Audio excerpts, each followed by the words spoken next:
Hi, we're Elvi, Matt, and Brent, and you're watching 101.9 Kink. In the Skype live studio. That's Elvi. That's Elvi, right? Well, thank you so much for taking time out for us today.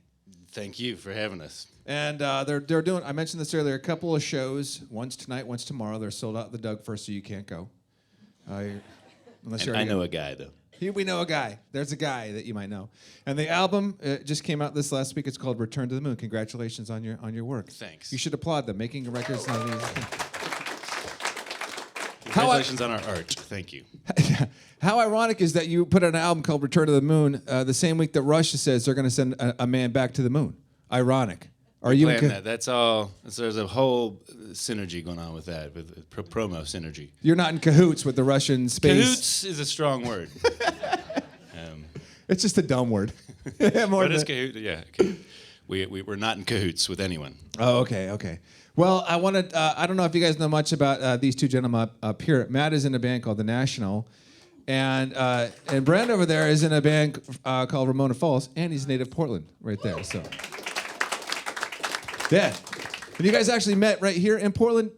We met at Holocene in 2003. 2003, and just started talking shop. The way I understand it. Yeah, we just kind of met after the show in the venue, and we got to know each other, and then stayed friends. But only about 5 years ago did Matt ask me if I had some extra ideas lying around, and then I sent him a whole bunch, and then he started diving in. And then about a year ago is when it really picked up steam. So you sent him a bunch of ideas. The way I understand it, you sent him like 300, 400 ideas.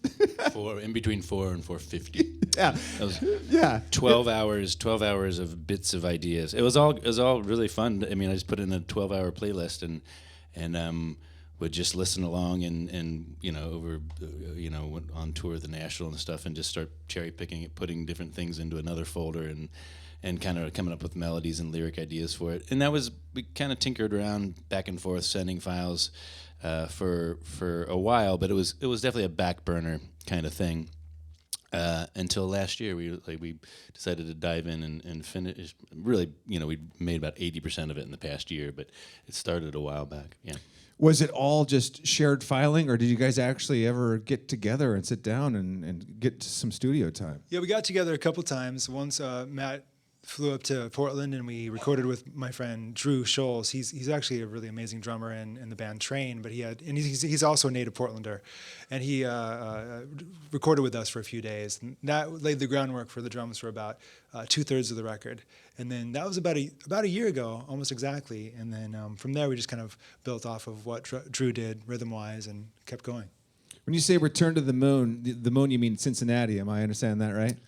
That's one of the things I think it means. I don't know. I think it was also just a sense of of naive nostalgia or something like that, where we're like, return to a simpler time, which it actually wasn't any simpler then. And it was as messed up as things are today, if not worse. So anyway, I think it was just I kind of was playing around with that a little bit. And yeah, Cincinnati, as growing up a teenager in Cincinnati, didn't feel like you were really connected to what was like the world as much. So, I think of it that way too. It shifts around. I don't know. It's like there aren't really riddles at all with the things. They're kind of blurry. Yeah, not literally returning to Cincinnati, but that time and that space when you were a little bit younger and the world seemed a lot bigger. I mean, a lot of it was I was thinking about when I first sort of fell in love with like the Smiths and REM and Violent Femmes, alt rock or whatever it was called back then. And how that sort of formed my identity, and I just, I kind of went in that direction, found my friends through that by finding like-minded people with the same kind of music taste, and I think I was just kind of reminiscing about that and digging into that, like what made me who I am and what part did music play in that or something. At that point I never thought I'd be in a band. I was just a big fan. It wasn't until college, like almost 10 years later, that I first, imagined that maybe I could actually do this. But you did it, and you're doing it very, very well. Thank you. Yeah. I never had to learn guitar. Not a single lesson. Yeah. Well, I'm going to shut up and get out of the way because you're Elvi, and I'm just at some ding-dong interviewing you guys. So thank you so much for the music, and we'll see you at the Doug Fir tonight or tomorrow. Okay. Okay, cool. Thank you. Elvi. We have a no ding dong policy. I'm sorry. no ding dong files. Cahoots. You're not a. Yeah, we're in cahoots with all ding dongs.